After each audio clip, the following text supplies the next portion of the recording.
My good name is Mr. Organic, and today I'm having one of my best friends, a jack of all. Me, I'm a jack of all because I am actually a jack of all trades. he is the best when it comes to multitasking.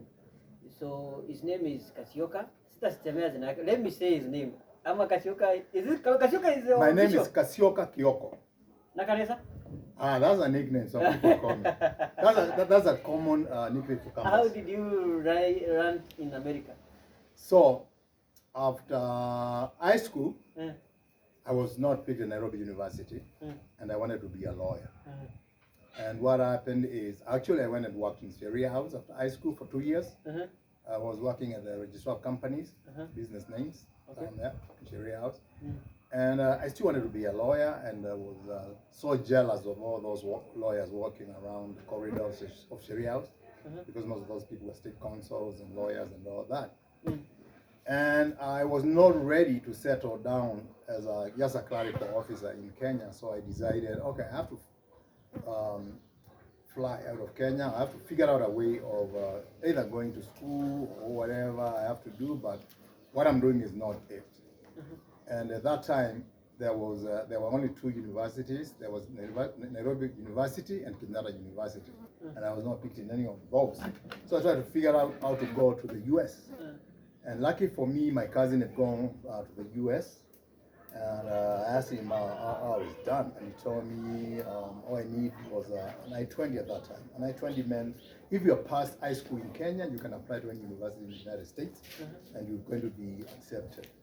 And I told him, okay, get me on how to do that, and he did. So I was admitted at King University in New Jersey, and then I'm doing all this stuff without my father and mother knowing that I'm doing this.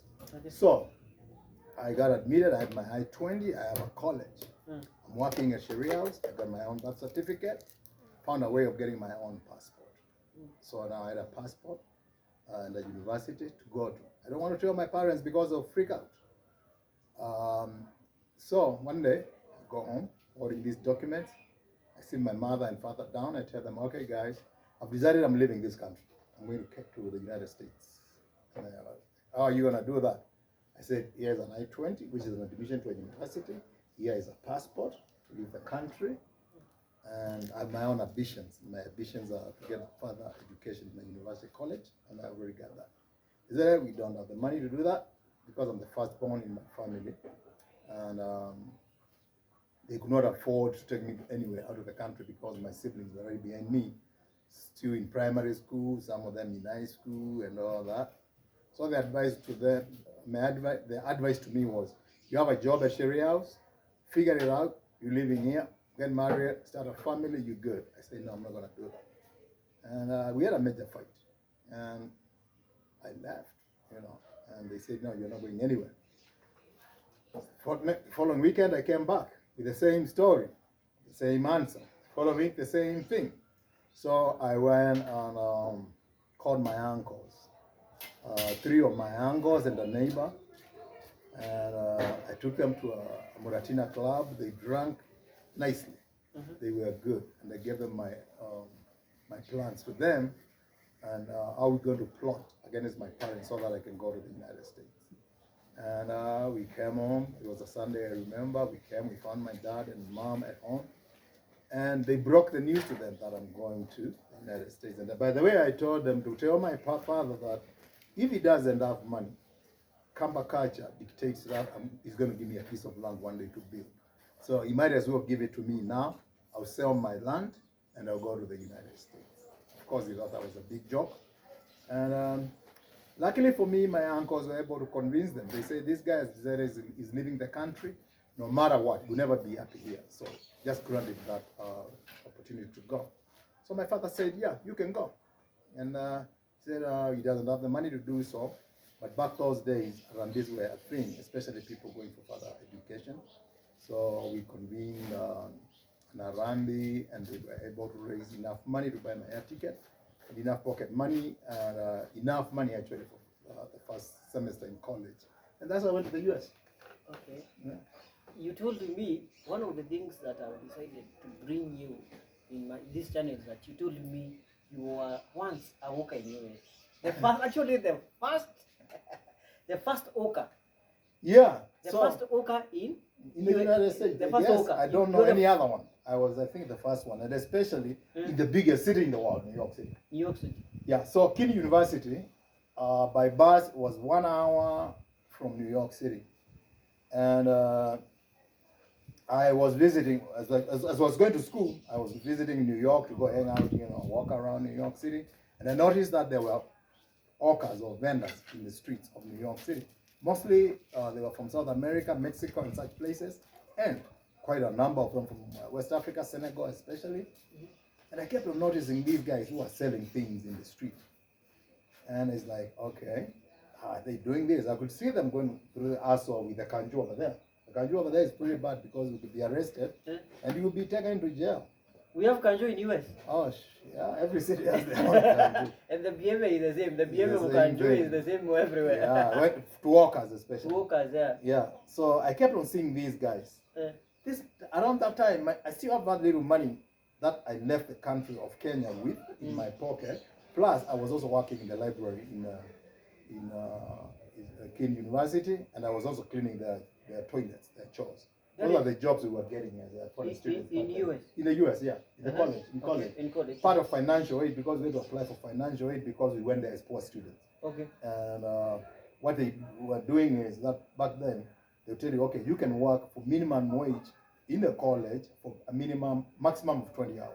Okay. So my 20 hours, I was working between the library and the toilets of that university. All of them know me. As a matter of fact, a few years ago, I took my kids back to the university where I went, and I was showing them the toilets I was cleaning, and I told them, okay, I think I even know where the bucket is, and the door and the mops and everything. I think I know where it is.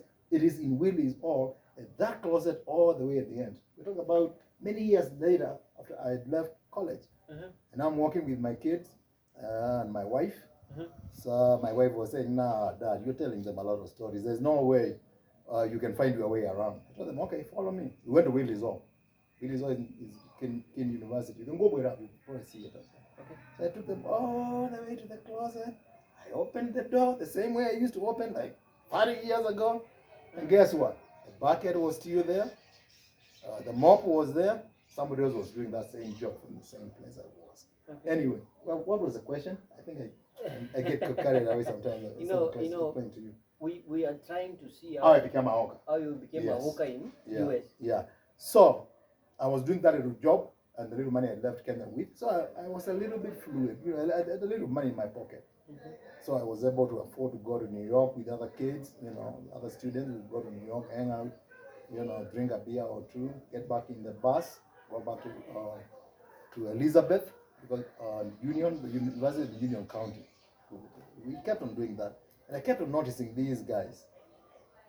And I think there's a part of my story I did not tell you of when I was leaving Kenya. And that Arambi where I was, my uncle, George GGW Thenge, Honorable GGW Thenge. He's one of the founders of Ford before it split into two.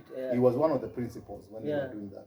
And he owns a store at City Market. When you go to City Market, Nairobi, the big doors out there, the store on the right hand side with the very big tall giraffe was his store at that time. Okay. So at my Arambe, he came there carrying a chondo. And I'm like, wow, my uncle is rich, he's bringing me money.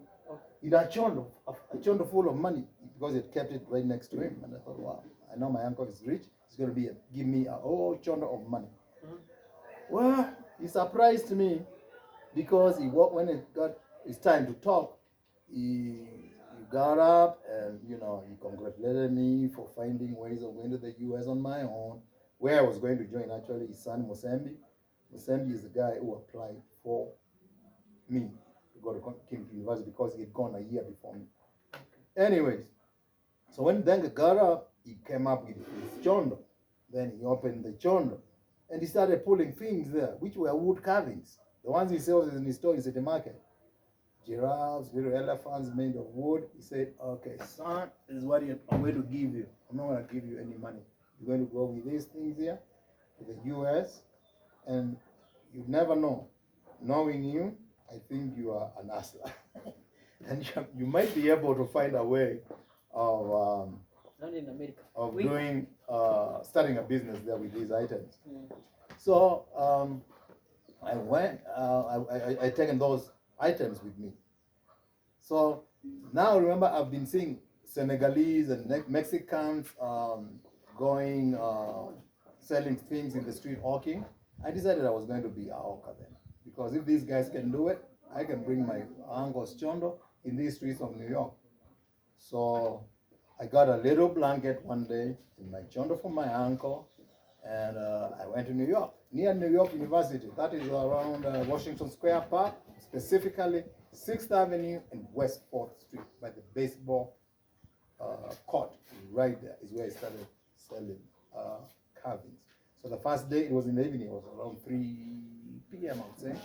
I set up right close to the Africans I'm seeing, spread a little blanket, put my little animals there, the giraffes, the elephants, and all that. And I was crowded. People just came from nowhere, and they were crowding me.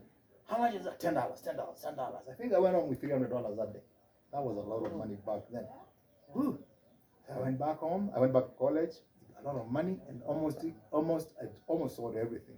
The following week, I came and did the same. I ran out of merchandise. I ran out of the giraffes, and I now had a little money with me. So those days we used to write letters. There was no phone calling and all that stuff. So I wrote to my father and told him, hey, listen, I think I found a new thing I can do in the US. I can become an hawker. First of all, I'm a hawker now because I was hawking the things I was given by my uncle in New York, and I made a lot of money. And I want to send you some of that money to go to City Market to my uncle, Mr. Ndenge, and resupply me. My father wrote me, the letter used to take 7 days to come to Kenya, then 2 days to read it, then another 2 days to reply. So towards the end of the month, I get my reply from my father, which said, no, you're not going to do that. I send you there as a student, not as a hawker. So we're not going to do it. Anyway, somehow I managed to get a hold of Ndenge, and Ndenge was able to convince my father it's not all bad. If I'm cleaning toilets in school, why can't I also be selling things? Yeah, so Ndenge made a little package for me, now a bigger one, and I sent a little money. I think I sent $150, which was a lot of money. And I don't really remember how we were sending it. I think it was Western Union. I sent it, they got it for me and put it in the post office. It came in Elizabeth post office near college. I went and got my bag, started my business, and I continued doing that back and forth, back and forth.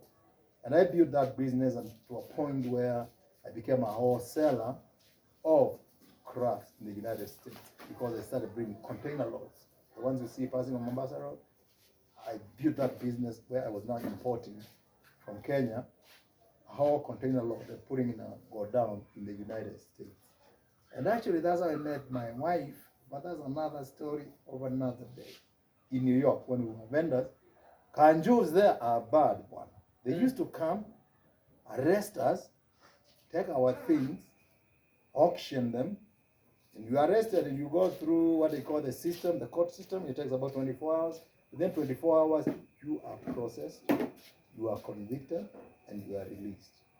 But that's not a major criminal. It was not a criminal offense. It was just a misdemeanor or something, naughty you are doing in the city. So the judge would tell us, okay, you are guilty. Are you guilty or not? I'll say I am. And you'll be told, okay, are you going to do community service? Community service is you go back to the city, and the city decides what kind of work you can do for free. So they'll give you a broom, you sweep the streets or whatever. And most of the times I used to be cleaning the streets of Times Square. You see where the New Year board drops? Yeah. Around that area. I used to clean that area a lot. And then I'll see Kenyans passing by, the ones who know me, and they're wearing a vest. See, like the ones motorbike cars use around here, reflectors? Yeah. And it says convict. You are not supposed to talk to me. Yeah. I am under the care of the New York court system. Actually, I'm convicted. You can't talk to me. Yeah. So they'll see me there. They'll laugh at me and laugh at me. And you say, look, this guy, why did he come from Africa? He could have done this in Nairobi. But I knew exactly what I was doing. And actually, I built a business, which up to today, although I don't sell wood carvings anymore, but it gave me the courage to be a businessman. As a matter of fact, I've never been employed all my life, and that's why I became a jack of all trades, like you said. Okay. Now you own Brands of Africa. Yes. Brands of Africa. Brands of Africa. Yes. You can check us out. Yeah. Brandsofafrica.net. Brandsofafrica.net. Now, Trump is the president. Yes. How is it hard to get the visa? According to Oh, your experience. Now we are talking about Trump. Trump owns a major building in New York City. Yes. Okay, it's called Trump Towers. Yeah, Trump Towers. Yeah. When it was being constructed, I was a vendor. I used to vend outside Trump Towers back then. Oh. Then the building was completed. It's a very beautiful building. Okay. And when it's completed, we continued selling merchandise over there. Okay. It sits on Fifth Avenue. Fifth Avenue is one of the major streets of New York. Yeah. And a lot of tourist activity goes around there because it's like everything is there, you know, the expensive shops and all that stuff. And Central Park is at the end of it. A lot of people like to go to Central Park and then walk around on Fifth Avenue. So at one time, I do remember, and a lot of people say it is not true, but I have one man, and if he can hear me, he knows, because I was there with him one time. His name is Muleli. He lives in North Carolina. Ask him. Anybody who knows Muleli, ask him. We have been chased by Trump himself. As a matter of fact, he came and kicked our items, which we had outside the door of Trump Towers, not once, not twice. But Trump used to get out of his office or whatever when he's getting out. He finds us hawkers down there, and you kick our things. And that man has a vulgar mouth, and things he call us were crazy things. Yeah, that's my life in New York. So it's hard under his leadership to get visa. Over the years, my time getting a visa, like I said, was yes, okay, you had to have passed high school, Yeah. apply a college, and you'll be admitted, and then you figure out a way of going to the United States. It was very easy. And I think also getting a tourist visa was not a hard thing back then, but now it's almost an impossible kind of thing to do. To get a It visa. got harder and harder over the years. And where it's now they started requiring bank accounts of your parents with a lot of money and all of that, and you know it's pretty hard. Even going out to college is very hard. You have to show a lot of money and who's going to support you, and that you are not going to get stuck in the U.S. like we did. That you go and do your education and come right back. A lot of paperwork. I don't know exactly how the paperwork works, because I haven't applied for anybody recently, but it's what I hear. It's very hard going to the U.S. And I know so because I don't see as many students as we used to see. Oh. Yeah. So there is this thing that it's common. I'm not snitching, but it's around that Kenyans who lives there, they don't want more Kenyans to go there. How is it? Is That's it true? baloney. That is not true. That is not true. We welcome people all the time. We encourage Kenyans to apply for the green card. As a matter of fact, 6 months ago, a young man came to this house. Okay. For me, he had won the green card because he has been applying for the green card lottery and he won. But then, after you win, one of the requirements is you must have somebody there you're going to live with and who is going to support you as you get, situated. And we did it in his house. Okay. And I sponsored him, and he's in my house right now. Oh, he's in your house right now? He lives in my house right now. Okay. He's in US? Yeah, he's in the US right now. He's staying in my house. He's now quite well situated. Okay. And my wife was telling me he plans to move to his own place. I think end of this month or whatever. Because now he has 2 jobs. He has a green card, and he's ready to go. And I've done that to a lot of people. I welcome people because I know the difference it will make to go to America, and especially when you're a young person. And and I don't know too many people who will not do the same. As a matter of fact, we welcome people all the time. The churches are very welcoming. We have many Kenyan churches. We have a Swahili. In my city, we have a Swahili Catholic Mass where we even have our own Baluya Father, and we have a lot of churches around there. They're very welcoming. So that myth is not true. Okay. Yeah. So a lot of Kenyans are truck drivers and nurses. Yeah. What's motivated? What's the secret behind a lot of Kenya being truck drivers and nurses, and they even they intermarry? Is it true? It is true. Hello, friend. There's a lot of money made. Eh, There's a lot of money. Nurses make a lot of money. Yeah. Very highly paid. okay. Um, Nurses have. Very highly paid. Nurses And they're ndio kusema. in demand. They're in demand. Okay. Right? And then truck drivers also make a lot of money. Okay. Truck drivers are the ones you see, pulling those big trucks here on Mombasa Road, big trucks. They are paid a lot of money. And for some reason, they seem to match very well a lot of money with truckers and a lot of money with nurses. So they think there's a magnet pulling them together, and these are families that do quite well. Yeah. Apart from nurses and truck drivers, which other career that fetches big in US? We have Final career that you would suggest? IT for the young people. Oh, young IT people for are young doing people. IT. My son is in IT. I think he's doing well. And Okay. I know a lot of young people who are doing IT. Okay. And they do quite well, I would say. Mm. Other folks like ourselves, most of them, they work in healthcare. Healthcare is like old people retirement homes, and they do quite well. You call it kosha mashushu? Yeah, That one. it's a service. Kwasha Mashushu, I think I wouldn't say that. It's a service. It's a job. A job is a job is a job, and somebody has to do that job. And it's not only Kenyans or Africans doing it. We're doing it with Americans. We're doing it with everybody because it's a job and it pays money. It pays You well. need money. Yes. It pays well. Yes. Yeah. Oh. Most of the Kenyans who have gone to the US, Mm. a lot of them are still doing that, and a lot of them have done that. I have done it. Yeah, we have all done it. Yeah. So And it is cool. Me, I used to work in the kitchen. I've washed dishes in a nursing home, okay. and I've done all kinds of things. And most of the people I know have gone through that route, and especially when you're students, Okay. because most of the times your parents can't afford to send you money over there, so you have to get a job. And the hustle, the easiest hustle is going through those kind of yes. those kind of Yeah, jobs. and it's an honorable job. Yes. Finally, as we end this interview, thank you very much. I'm feeling motivated, and you really inspired me that even in spite of any age, you have to hustle it out. It's awesome. You also, you are twice my age, and you are hustling big. Yeah. We hustle every day. Every day is hustling. Yeah. Thank you very much for being part of my life and motivating me. Finally, a lot of Kenyans are being deported from here. Yeah. Please, my viewer maybe is watching. Yeah. What can you tell us to do not so that you cannot be deported? Because I've seen a lot of Kenyans being deported. I'm being denied the visa to re-enter the US again. Yeah, I think what is happening is the politics of the day have changed in the United States, especially now with Trump and Iran on the message of there are too many foreigners in the United States and we have to get them out of here because these foreigners are taking job opportunities for America.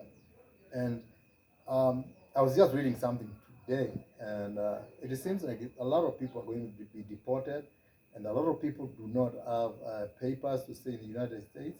I have been in that situation where I did not have papers to be in the United States. And basically, I think we know what we do there. I'm not going to be saying what we do there. Just go and do it. You know what you are supposed to do. Just do it, get those papers. Because unless, of course, we are very well set in Kenya, and Kenya is a hard place to live. So if you have not, you don't have an income generating thing in Kenya, better establish one. And if you cannot do that, get the papers. You know what I'm talking about. Do it. Please do it. This is a tough place. This place is very hard. Okay. Yeah. You don't regret being in US citizen? No, I don't regret being a US citizen. I'm a US citizen and I'm also a Kenyan citizen. I'm a dual citizen. And I spend most of my time, like I've been in Kenya right now for the last 6 months. I've been in Kenya, hustling like you know. You know me and do what we are doing right now. Yeah, I just exported some things to the US. And it's hustle and every day. And one of the things I would like to tell you out there, when you're in the US, do not be ashamed to do anything. Just do it. Don't break the law. Whatever you are doing, well, you can break the laws like I did, maybe hustling in the streets, which is, it's not a felony. It's not something that deportable those days. I don't know about today. You're just selling things in the street. A lot of people will be ashamed and saying, I cannot be an hawker. Why not? It makes money, right? And if you are focused, you can build your life from anything. So whatever opportunity comes to you, take advantage of that opportunity. May it be washing dishes or toilets or whatever, but focus. Have a plan of, okay, I don't want to be here for the rest of my life. I want to change my life, but this is my start point. Start from there and build it up. Have the faith, believe in your God, keep on praying Him, obey the laws of that country, right?